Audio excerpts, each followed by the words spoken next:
বাকি বাকি ফরজ সলাত আদায় করার সময় সূরা জোরে না আস্তে, ধীরে। রাতে তাহাজ্জুদ পড়লে জোরে, বাকি সব চুপে পড়বেন। আমি দোয়া কোনো পড়ি না, মাঝে মধ্যে পড়বেন, দু একদিন কোনো কোনো সময়, কখনো পড়ি নাই, পড়বেন মাঝে মধ্যে। একজন মহিলার মাসিক বন্ধ হয়েছে মাগরিব সালাতের পর, এখন ওই মহিলা পবিত্রতা হয়ে কি ভাবে সালাত আদায় করবে? সম্ভবপর তখনই গোসল করবে, সে এশার সালাত আদায় করবে। আর যদি গোসলের শরীরের সমস্যা হয়, অসুখ বিসুখ, তায়াম্মুম করে নে এশার সালাত আদায় করবে। সবাই বইগুলো স্টেজ থেকে নিয়ে যাবেন, আপনার জন্য উপকারে আসবে। মহিলারা কি এক পাড়া থেকে অন্য পাড়া গিয়ে মাহফিল করতে পারবে? জি না, মহিলাদের এই পাড়া থেকে ওই পাড়া গিয়ে মাহফিলের সুযোগ না, ওর পাড়াতেও করবো, ওই পাড়ার মহিলারা আসবে। একজন মহিলার সিজার করে বাচ্চা বের করার কতদিন পর ওই মহিলাকে সালাত আদায় করতে হবে? রক্ত আসলে সালাত আদায় করবে, না আসলে পরের দিন থেকে সালাত আদায় করবে। জনৈক হুজুর বলেছেন কি, দাউদ আলাইহিস সালাম জাবুর তেলাওয়াতের সময় যারা মাছ ধরেছিল তারা নাকি বানরে পরিণত হয়েছিল। কথাটি কি কতটুকু সত্য? ঘটনা এরকম আছে, আল্লাহ রাসূল ওইভাবে নয়, মানে সেদিন তাদেরকে মাছ ধরতে নিষেধ করেছিলেন, তবুও তারা মাছকে আটকে রেখে পরের দিনে মারিয়েছিল, যার কারণে দাউদ আলাইহিস সালামের আদেশ না মানাই এটা হয়েছে। বন্ধুরা সম্মতি মূলে খুলেছিলাম, সেই টাকা অন্যজনকে সুদ হিসাবে দেওয়া হয়েছে। সমতি খুলেছিল, কয়েক বন্ধু মিলে সমতি খুলেছিল, অন্যকে এখন সুদে হারে দিয়েছে। যাও হারাম, পাগলামি।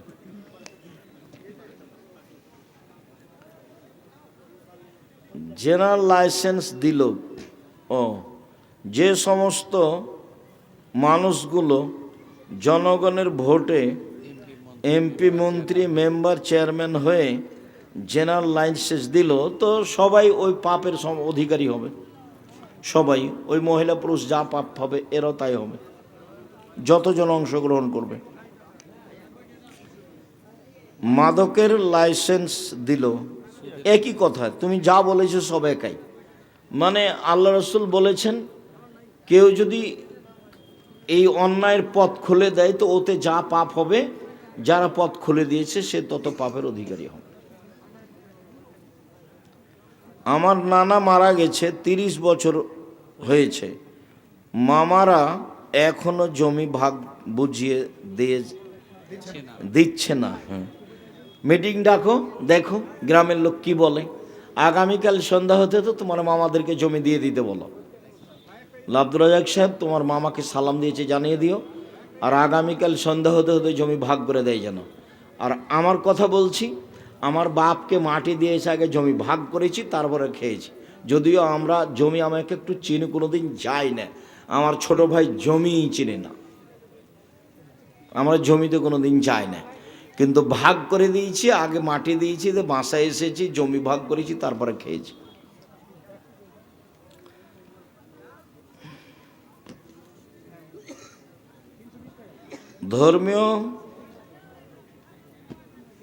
ধর্মীয় প্রতিষ্ঠান, মসজিদ, মাদ্রাসা, ঈদগাহের জমানো টাকা ক্যাশিয়ার বছরের পর বছর ব্যক্তিগত কাজে নিজ সংসারে খরচ করছে, এটা কি বৈধ? তাহলে এটা ব্যবসা হিসাবে নিতে হবে, এইভাবে করা যাবে না। আর না হলে কমিটি সাপেক্ষে অনুমতি নিয়ে দিতে হবে। জায়গা দখলের উদ্দেশ্যে ওয়াজ মাহফিল করা যাবে কি? জায়গা অন্যায়ভাবে দখল করলে ওয়াজ মাহফিল দিয়ে জায়েজ হবে?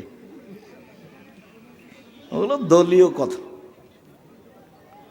মহিলাদের মাথার আঁচড়ানো চুল বিক্রি করা হারাম, ক্রয় বিক্রয় হারাম। মহিলাদের মাথার আঁচড়ানো চুল ক্রয় বিক্রয় হারাম, কাবিরা গুনাহ।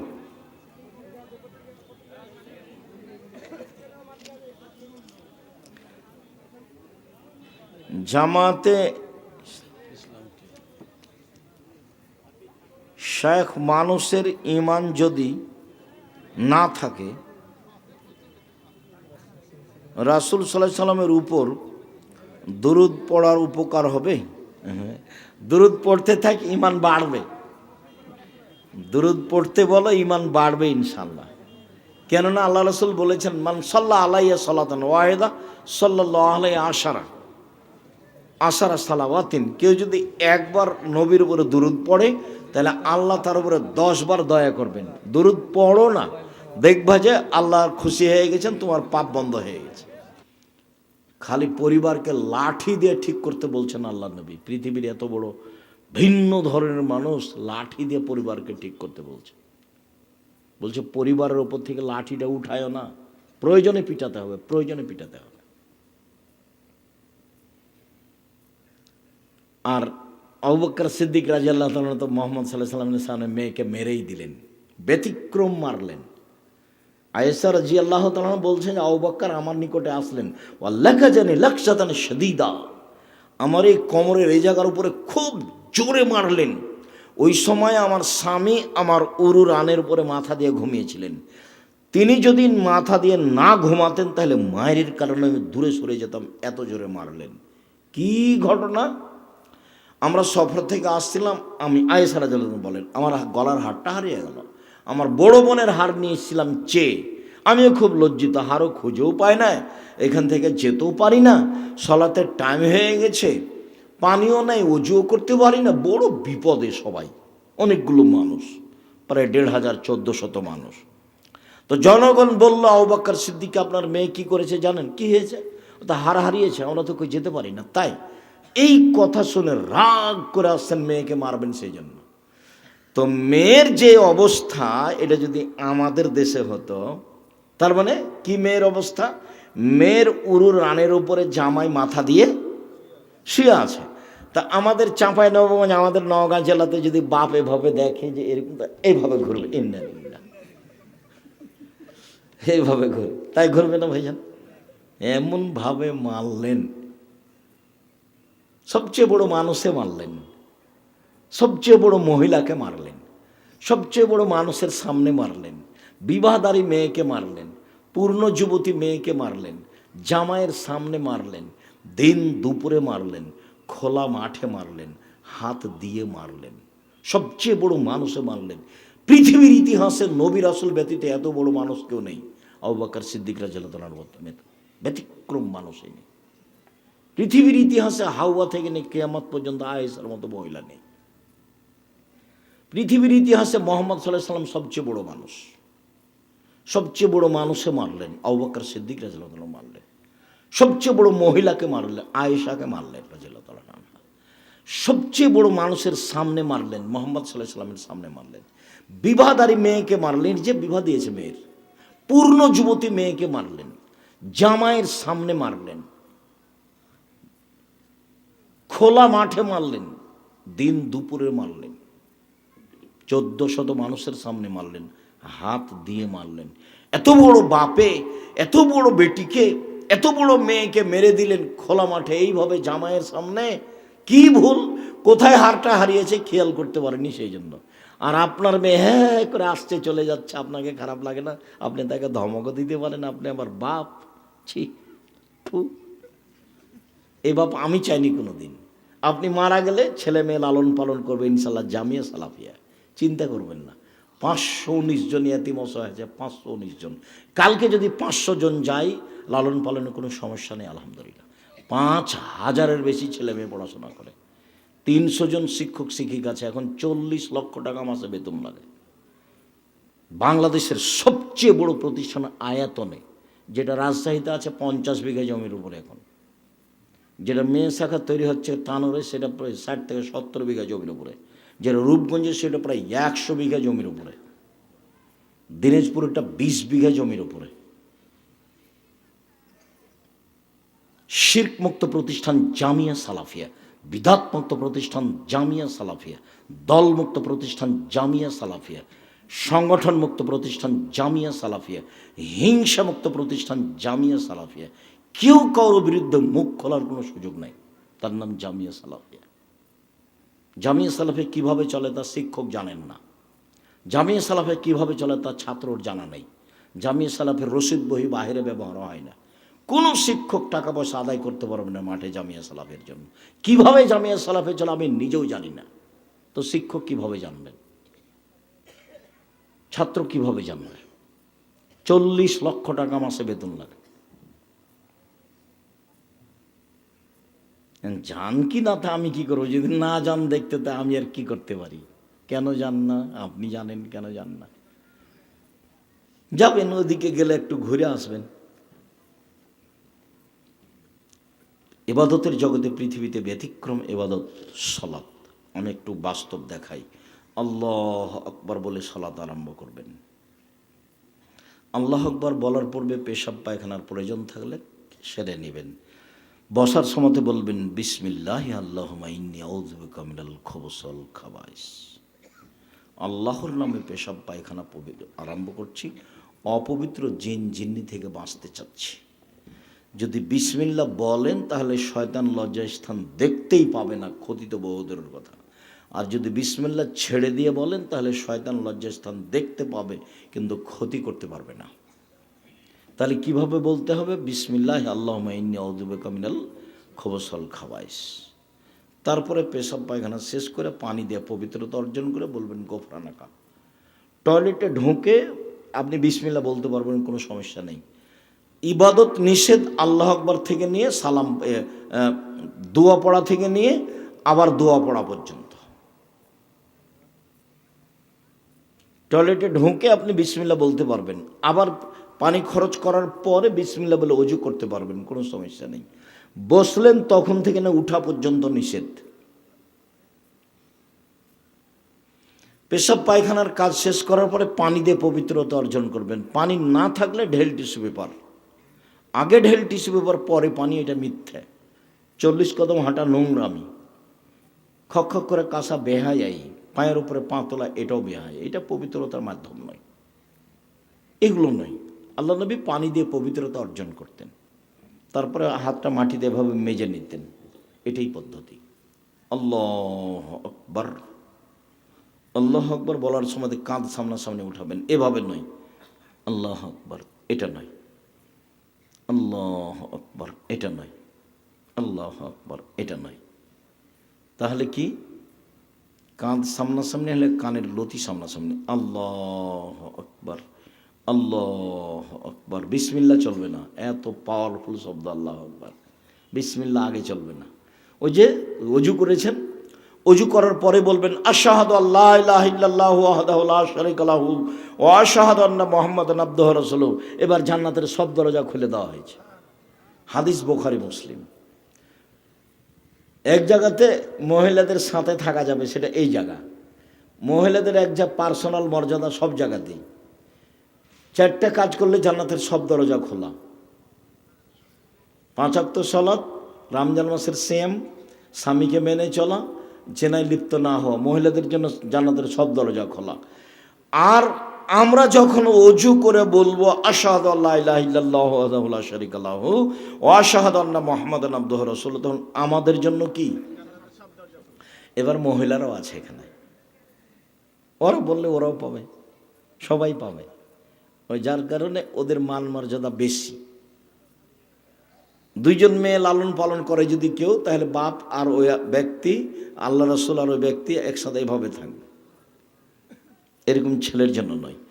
আল্লাহ আকবার বলে বুকের উপরে হাত বাঁধতে হবে, নাভির নিচে নয়। নাভির নিচে হাত বাঁধার 3টে হাদিস আছে, একটাও ঠিক নয়। বুকে হাত বাঁধার 5টি হাদিস আছে। এভাবেও চলে, এভাবেও চলে। আল্লাহুম্মা বাঈদ বাইনি ওয়া বাইনা খাতায়ায়া কামা বা'আদতা বাইনাল মাশরিকি ওয়াল মাগরিব। আল্লাহ নাক্কিনি মিনাল খাতায়া কামা ইয়ানাক্কা সাবুল আবিজু মিনাত তানাস আল্লাহ মাকসিল খাতায়া বিল মাই ওয়াসসালজি ওয়াল বারাদ। আল্লাহ তুমি আমার পাপকে আমার থেকে অত দূরে করে দাও, পূর্ব পশ্চিমকে যে একটা থেকে আরেকটা যত দূরে করেছো। আল্লাহ তুমি আমার পাপকে ধুয়ে দাও, যেমনভাবে সাদা কাপড়কে ময়লা থেকে ধুয়ে পরিষ্কার করা হয়। আল্লাহ তুমি আমার পাপকে ঠান্ডা বরফ দিয়ে তুষার দিয়ে ধুয়ে ঝকঝকে করে দাও। বিসমিল্লাহির রহমানির রহিম। আউযু বিল্লাহি মিনাশ শাইতানির রাজিম। মারদুদ বিতাড়িত শয়তান থেকে পরিত্রাণ যাচ্ছি। বিসমিল্লাহির রহমানির রহিম। পরম দাত দয়ালুর নামে আরম্ভ করলাম। আলহামদুলিল্লাহি রাব্বিল আলামিন। বিশ্বজগতের প্রতিপালকের প্রশংসা। আর রহমানির রহিম, তিনি হচ্ছেন পরম দাতা দয়ালু। মালিক ইয়াউমিদ্দিন, তিনি হচ্ছেন বিচার দিনের মালিক। ইয়াকা নাবুদু, একমাত্র তোমার ইবাদত করি।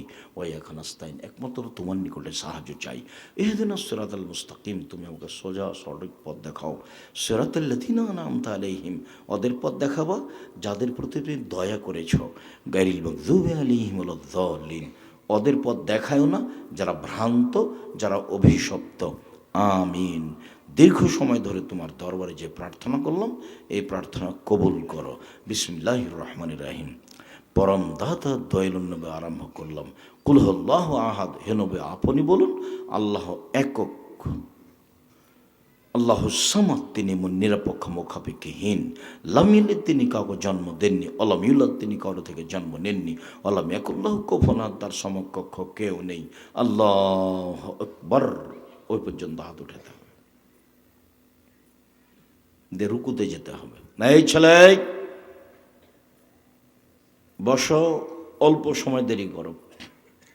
রুকুতে যাওয়ার সময় দু তিনটে কথা। হাতটা সোজা থাকবে, আঙ্গুলগুলি খোলা খোলা থাকবে, হাঁটুকে চেপে ধরে থাকবেন। এইভাবে বাঁকা হবে না, মাথা উঁচুও হবে না নিচুও হবে না। মাথা একবারে পিঠের লম্বা হাড়ের সাথে সোজা হয়ে থাকবে। একাধিক সহি হাদিস, একাধিক। মাথা এরকম উঁচুও হবে না, মাথা এভাবে নিচুও হবে না। মাথা সোজা থাকবে, পিঠের লম্বা হাড় সোজা হয়ে থাকবে, আর হাত দুটি আঙ্গুল খোলা খোলা থাকবে। এভাবে হবে না, সোজা থাকতে হবে। আপনি বলবেন সুবহান রাব্বিয়াল আযীম যতবার ইচ্ছা, বারের কোনো হাদিস ঠিক নয়। আপনি বলবেন সুবহান কুদ্দুসুন রব্বুল মালাইকাত ওয়ার রূহ, যত পারেন, বারের কোনো হাদিস নেই।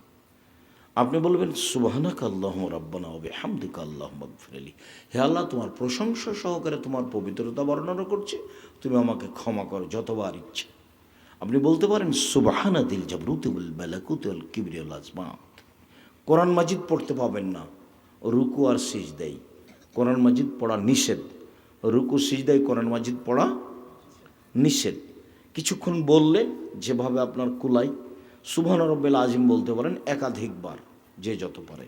এবার উঠেন, সামি আল্লাহু লিমান হামিদা, আল্লাহ ওই লোকের প্রশংসা শুনলো যে তার প্রশংসা করলো। হামদান কাসিরান তাইয়িবান মুবারাকান ফি, মঙ্গলময় বরকতময় প্রশংসা, অনেক প্রশংসা। মিলা সামাওয়াতে, আকাশ পরিমাণ প্রশংসা। মিলার আর যেমন জমিন পরিমাণ প্রশংসা। মিলামা বাইনহুমা, আকাশ জমিনের মধ্যে যে ফাঁকা রয়েছে এই পরিমাণ প্রশংসা। মিলামা শাইতা মিন শাইইন বাদ, এরপরে তুমি যে কত চাও, যত চাও তত তোমার প্রশংসা। তুমি যেভাবে চাও সেভাবে তোমার প্রশংসা। আরও দোয়া আছে, পড়বেন। এরপরে চলেন সিজদায়। যখন আপনি পড়বেন তখন হাত ছেড়ে রাখবেন, হাত বাঁধবেন না। কেন? রুকু থেকে উঠে হাতকে স্ব স্থানে যেতে হবে, জোড়াকে একবারে ছেড়ে থাকবেন, দিয়ে দোয়া পড়ে দাঁড়িয়ে থাকবেন। তারপরে চলেন সিজদায়। সিজদায় যাওয়ার পূর্বে আপনার সাথে কয়েকটি জরুরি কথা। রাসূল সাল্লাল্লাহু আলাইহি ওয়াসাল্লাম বলেন অমিরতা নাজ্জাল আলা সাবাত আযম, আমাকে 7 হাড়ের উপরে সিজদা করতে বলা হয়েছে। নাক কপাল এ হলো 1, 2 হাত এ হলো 3, 2 হাঁটু এ হলো 5, 2 প্রায় বৃদ্ধাঙ্গুল এ হলো 7, 7টা অঙ্গের উপরে সিজদা। সিজদার সময় আপনি হাত উঠিয়ে গাও হাত চুলকাতে পাবেন না, চুলকালে এখানে 6 হয়ে যাবে। সিজদা কয় অঙ্গে দিতে হবে? 7 অঙ্গে। নাক কপাল একসাথে মাটিতে লেগে থাকবে, কোনটা আগে কোনটা পরে এটা বিবেচনা নয়। আর যেভাবে কপাল রেখেছেন তার চেয়ে একটু আগিয়ে রাখবেন, যাতে করে পিঠের লম্বা হাড় সোজা হতে পারে। আর পা গোড়ালি এইভাবে জমা লেগে যাবে। যারা বলেছে যে ডান পায়ের বৃদ্ধাঙ্গুল সবসময় একই রকম থাকবে, মিথ্যে কথা বলেছে। সিজদার সময় পা দুটি কী হবে? জমা লেগে যাবে। আয়েশা রাদিয়াল্লাহু তাআলা আনহা বলেন, ঘুম থেকে উঠে আমি দেখলাম রাসূল বিছানে নেই। কোথায় কোথায় দেখি, কোথায় কোথায় দেখি, ঘরে অন্ধকার। আমার হাতটা তার দুই পায়ের গোড়ালির উপরে গিয়ে পড়ল। দেখলাম যে পা দুটি জমা হয়ে এভাবে আছে। তখন তিনি দোয়া, সিজদাতে এই দোয়া পড়ছিলেন। সম্মানিত দিনী ভাই বোন, তারপরে তিনি বললেন যে আমাকে কাপড় জড়িয়ে নিতে নিষেধ করা হয়েছে। আর চুল, মহিলারা খোপা খুলে রাখবে সালাতের সময়, খোপা বেঁধে রাখবে না। বেনি গাঁথা থাকলেও ছেড়ে দিতে হবে, আর এমনি খোলা থাকবে, খোপা বাঁধা অবস্থায় নয়, চুল ছেড়ে দিতে হবে। এবং হাত জড়ানো রাখবে না, কেউ হাত জড়িয়ে রাখতে পাবে না। অজু করার সময় জড়িয়ে নিয়েছেন, অজু শেষ হলে খুলে দিতে হবে। মুখ ঢেকে সলাত আদায় করা হবে না। মাস্ক পরে সলাত আদায় করা জায়েজ নয়। সলাত আদায় করে মাস্ক লাগাতে হবে। শীতের দিনও মুখটা বের করে রাখতে হবে, কাপড় দিয়ে ঢেকে রাখা হবে না। শুনুন, পায়জামা প্যান্ট উপরের দিকে জড়াবেন, নিচের দিকে নয়। নিচের দিকে জড়ানো হারাম। তিন শ্রেণীর মানুষের সাথে আল্লাহ বিচারের মাঠে কথা বলবেন না। কথাই নাই তার সাথে ভালো মন্দ পাপ নাকি যা আছে পরে, কথাই নাই। তার এক শ্রেণীর মানুষ হচ্ছে যারা পায়জামা প্যান্ট লুঙ্গি টাকনোর নিচে পড়ে, ওদের সাথে কথা নেই। দুই, মালিকুন কাযযাব, যারা মিথ্যুক দায়িত্বশীল, মিথ্যুক হেডমাওলানা, মিথ্যুক হেডমাস্টার, মিথ্যুক প্রিন্সিপাল, মিথ্যুক ভাইস চ্যান্সেলর, মিথ্যুক মেম্বার, মিথ্যুক এমপি, মিথ্যুক মন্ত্রী, মিথ্যুক চেয়ারম্যান, মিথ্যুক ডিসি, মিথ্যুক এডিসি, যারা যেখানে মিথ্যা কথায় দায়িত্ব পালন করবে, সে যত বড়ই পরহেজগার হোক, আল্লাহ তার সাথে কথাই বলবেন না, কথাই নাই। যা। তিন, শাইখুন জানিন, বেশি বয়সে জেনা করে যা, তার সাথে কথা বলবেন না। অন্য বর্ণনা এসেছে আয়লুল মুস্তাকবির, গরিব মানুষ গৌরবী। যে গরিব মানুষ আবার কিভাবে গৌরবী হয়? গরিব মানুষ এতদিন চলে না, তার আবার অহংকার কি? আমি আপনাদের যে বুঝার জন্য বলেছি যে ও রাস্তাতে রিক্সার উপরে সিটের উপরে বসে আছে। আমি বললাম চলো ভাই যাই, একটু তাড়াতাড়ি করছি, বলে আমি এখন যাব না। এই হলো গরিব মানুষ গৌরবী। ধান পেকে নষ্ট হয়ে যাচ্ছে, বৃষ্টি হচ্ছে, চলো দুদিন কাজ করি, বলে এখন আমি কাজ করব না, দুদিন পরে। তুমি, এটা তো পৃথিবী, ওকেই তো কাজ করতে হবে। কেন বলছে যাব না? যাব না বলবে কেন? গরিব মানুষ আপনার সমতেতে আপনি মাছ কাপড় চোপড় কিনবেন, আপনি এত দাম দিয়ে কাপড় কিনলেন কেন? তাহলে বউয়েরও বুদ্ধি নেই, বউ হলো হস্তিনী, আর আপনি হলো বোকা মানুষ। স্বাভাবিকভাবে সংসার করতে হবে মধ্যম পন্থায়। সম্মানিত দিনী ভাই বোন, সিজদায় বলবেন সুবহান রব্বিল আলা, যতবার ইচ্ছা বলবেন। সুবহান কুদ্দুসুন রব্বুল মালাইকাতুর রূহ, যতবার ইচ্ছা বলবেন। সুবহানাকা আল্লাহুম্মা রাব্বানা ওয়া বিহামদিকা আল্লাহুম্মা ইগফিরলি, যতবার ইচ্ছা বলবেন। আল্লাহুম্মা ইগফিরলি যামবি কুল্লাহু দিক্কাহু জুল্লাহু ওয়া ওয়াল্লাহু আকরাহু ওয়া নিয়াতুহু সিররা। যা হাদিসের দোয়া মুখস্থ আছে সব বলবেন। আল্লাহুম্মা ইন্নাকা আফুবুন তুহিব্বুল আফওয়া ফা'ফু আন্নি। আল্লাহুম্মা নাসআলুকাল হুদা ওয়াত তাকা ওয়াল আফাফা ওয়াল গিনা। সিজদায় অনেক দোয়া পড়েন, কোরআন মাজিদ পড়া নিষেধ। রব্বির হামহুমা কামা রাব্বায়ানি সাগীরা বলা যাবে না। রব্বানা আতিনা ফিদ দুনিয়া হাসানাতাও ওয়া ফিল আখিরাতি হাসানাতাও ওয়া কিনা আযাবান্নার বলা যাবে না। উঠে আসেন, বলেন আল্লাহুম্মা ইগফিরলি ওয়ারহামনি ওয়াহদিনি ওয়াফিনি ওয়ারজুকনি। তারপরে আবার সিজদায় যান, ওভাবে সিজদা করেন, উঠে আসেন, হলে এক রেকাত, তারপর আর এক রেকাত। আত্তাহিয়াতুর বৈঠকে বাম পায়ের পাতার উপরে বসবেন, ডান পা এভাবে খাড়ো করে রাখবেন, বৃদ্ধাঙ্গুলটা কেবলামুখী থাকবে। আর যদি সালামের বৈঠক হয় তাহলে বাম পা ডান দিকে বের করে দিবেন। সালামের বৈঠক এক রাকাতে, তা হলো বিতর। সালামের বৈঠক দুই রাকাতে, তা হলো ফজর। সালামের বৈঠক তিন রাকাতে, তা হলো মাগরিব। সালামের বৈঠক চার রাকাত, তা হলো জোহর, আসর, এশা। বুঝা গেল না কথা? সালামের বৈঠকে যখন বসবেন তখন বাম পা ডান দিকে বের করে দিবেন, আর নিতব্য পিছনটা মাটির উপরে রেখে দিবেন। বাম হাতের আঙ্গুলগুলি জমা জমা করে হাঁটুর উপরে রাখবেন, আর ডান হাতের আঙ্গুল এই দুটো জমা করে তৃতীয় আঙ্গুলের নখের উপরে বৃদ্ধাঙ্গুল রেখে গোলাকার করবেন। আর অবিরাম নড়াতে হবে। 30 বছর থেকে বলছি আপনাকে, একবার উঠাতে হবে। এর প্রমাণে কোনো ভুয়া হাদিসও নাই, জাল হাদিসও নেই। আর এভাবে খাড়ো করে ধরতে হবে, এটা নয়, অবিরাম নড়বে। এটা হলো শয়তানকে আঘাত করা। আসাদ্দ আলা শয়তানে মিনাল হাদিদ, লোহা দিয়ে আঘাত করলে শয়তানকে যত লাগবে, এইভাবে আঙ্গুলটা উঠলে শয়তানকে তার চেয়ে বেশি লাগবে। তারপরে আপনি বলবেন আত্তাহিয়াতু লিল্লাহি ওয়াস সালাওয়াতু ওয়াত তাইয়্যিবাতু, সমস্ত ইবাদত আল্লাহর জন্য। আসসালামু আলাইকা আইয়ুহান নবিয়্যু ওয়া রাহমাতুল্লাহি ওয়া বারাকাতুহু, আল্লাহর নবী আপনার উপরে সালাম, শান্তি, বরকত, দয়া। আসসালামু আলাইনা, শান্তি আমাদের উপরে, ওয়া আলা ইবাদিল্লাহি সলিহিন, সব ভালো মানুষের উপরে শান্তি। আশহাদু আল্লা ইলাহা ইল্লাল্লাহ, আমি সাক্ষ্য দিচ্ছি আল্লাহ ছাড়া কোনো মাবুদ নেই। ওয়া আশহাদু আন্না মুহাম্মাদান আবদুহু ওয়া রাসূলুহু, আমি সাক্ষ্য দিচ্ছি মুহাম্মদ সাল্লাল্লাহু আলাইহি ওয়াসাল্লাম তার বান্দা এবং তার রাসূল। তারপরে দুরুদে ইব্রাহিম। একটু রাসূল সাল্লাল্লাহু আলাইহি ওয়াসাল্লাম বললেন আত্তাহিয়াত বলার পরে, আব্দুল্লাহ ইবনে মাসউদ বলেন যে রাসূল সাল্লাল্লাহু আলাইহি ওয়াসাল্লাম তাশাহুদ শিখাতেন। সূরা কোরআন মাজিদ যেমন আল্লাহ রাসূল মানুষকে সাহাবীকে শিখাতেন, তেমনিভাবে তাশাহুদ শিখাতেন। তাশাহুদ শেষ হয়ে গেলে তিনি বলতেন, পৃথিবীর মানুষ শুনে রেখো, আল ইয়াতাখাইয়ার বিনা দুআয়ে মা যাবো ইলাইহি, আত্তাহিয়াত হয়ে গেলে পৃথিবীর যে কোনো মানুষ তার পছন্দ মতো দোয়া বাছাই করে নেবে, যেটা ভালো লাগে।